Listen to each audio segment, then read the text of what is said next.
I am sending this afloat with a prayer that it reaches someone, anyone, to whom this current travels. I don't know where it will wash up. Its course has altered. Much has changed. The monsoon months are here. The heavens should be bursting upon us in an endless parade, but they are not. The village should be abuzz. Chakra is here, Chakra is here.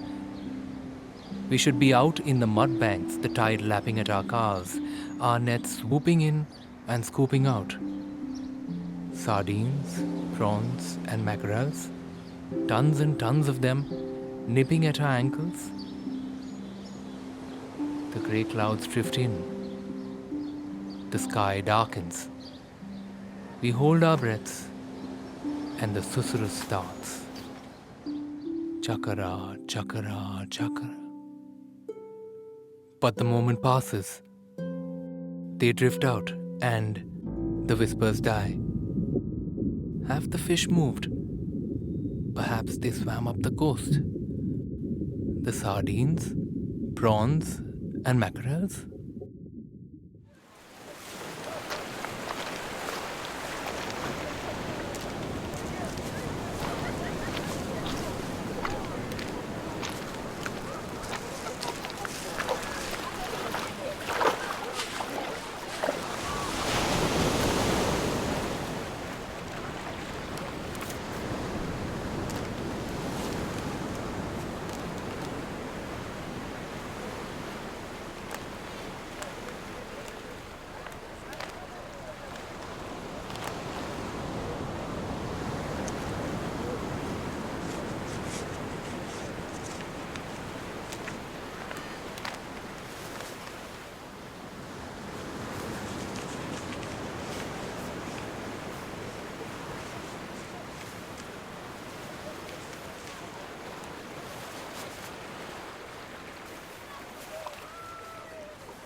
Stop.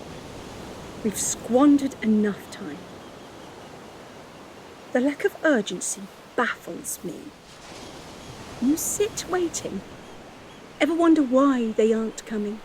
Your fish? Our seas, these ecosystems are altering. This is urgent. It is real. CO2 emissions have changed the pH level of the entire ocean. I take samples of seawater from the shallows and test the toxicity levels. I plot a chart, make a graph. My research has taken me around the world and back again. But I am tired. My eyes are growing weary looking at this glaring screen. I have spent today, as I spend most of my days, clearing up other people's shit. Because I have to. They all tell me that they care, but they aren't here. I am. Every day, I walk along the beach and pick up the discarded remnants of people coming together to live and enjoy life. The irony. Without our oceans, there is no life. God, I envy the ignorant. Drinking in deep, easy breaths. If they understood that air was finite, would they still be gulping it down, taking and taking? I'm growing sick of the sound of my own voice. But then, they take the easier option. They place their fingers in their ears as they slowly walk away. Do you know what I hear all the time? With or without my fingers in my ears? The call of the sea. The sound oscillates between a war cry and a lullaby. Its presence soothes me, both when it screams and when it sings. People talk about a calm sea as a thing of beauty. Not me. That scares me. Because if the sea does not speak, is it there? When I look out at sea, for a moment I'm free. In that moment, I can breathe. Then I'm hit with the reality. The enormity glares back. Half of the world's oxygen is gifted by our oceans. Every other breath. Take responsibility. Every one of us must. We can't ignore it. Wake up. Why did I wake up today? Why did I come to the coast? What was I chasing? The fish that weren't there, or perhaps memories? Our football field was here. We'd toss our school bags on the sand and kick the ball along the coast. In and out through the water.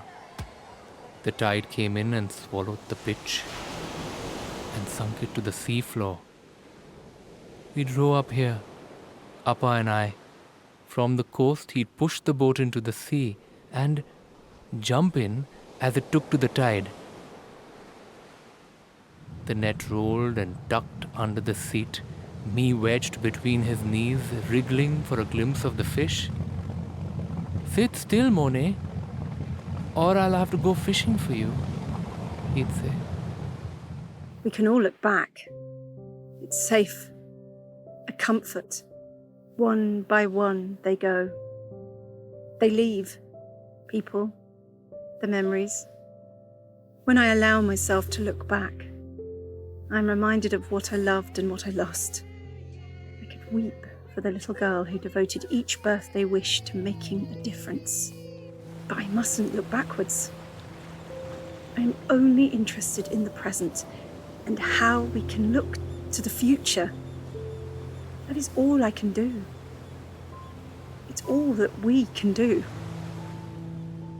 Your nostalgic tales of yesteryear are unhelpful now. Look around you. Stop living in the past and open your eyes. When did dreams become a burden? I thought they were like candy floss, the kind I got at our church fair. Pink, sweet and fluffy. To ignore. It's an action. It's a choice. That's what makes it unforgivable. I am alone. I am tired. Tired of watching the temperatures rise. I'm tired of pleading with people to listen. Tired of the resistance. I keep on because we can still do something. It's not too late. But it will be. I returned today. I pushed my boat into the water. The villagers, they laughed through wet eyes.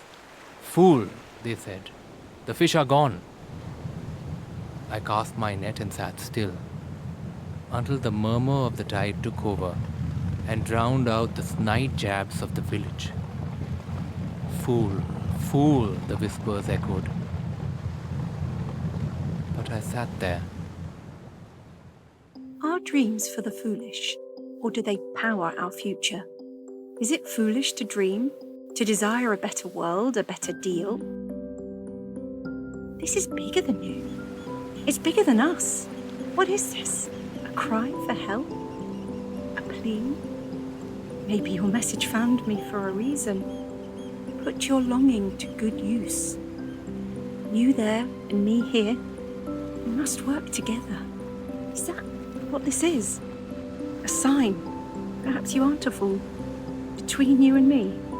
A deal. Will you join me? A sign. That's what I wait for.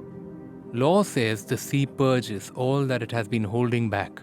Someday, it will send the fish. A sign that the currents flow the forgotten path again. Today, it sent to my net a football skin, some plastic and metal bits, and your message. Not a fool, you say. You and me, you say? Me? With you? Yes, you. We don't have to be a part of this machine. Economy is man-made. We can change this, all of this. The power is in our hands, but it's just slipping through our fingers. We are letting it. Us and the sea, we share a bond. It cared for us when we were newborns, and like good children, we should have tended to it as we grew up. But somewhere we forgot. We let it go grey, diseased, rippled with infections. It raged, we threw tantrums. It suffered, we sulked. The sea had always spoken, but we let other noises distract us. The clamour for more, more, more. The gluttony from within and around. Factories belching, excreting. It clogs every pore Trawlers and motors. and claws the depths. Incessant dig in, scoop out, dig in, scoop out. Not just for sardines and mackerels, for more, for oil and gas, for soil and earth, to buy and sell, for war, in peace. Do you think that you can do it? To change your ways, to stop with the demands, to give it all up, to take a step back?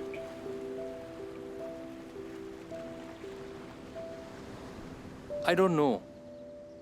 But I can't sit by the shore and wait. Wait for the sea to right our wrong, my wrong. I can let go of my greed, ask what I need instead of what I want. Ask what I can do instead of what is being done. Do you think it is enough? Will it work?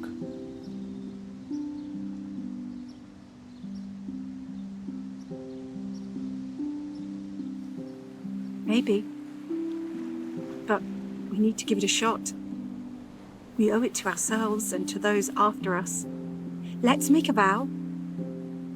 A vow to try. A vow to care, to put our fingers in our ears, to shut out the din that silenced the sea's song, a song that was a lullaby, a ballad, a hymn, all in one. A vow to hear, nay, listen to every message from the sea.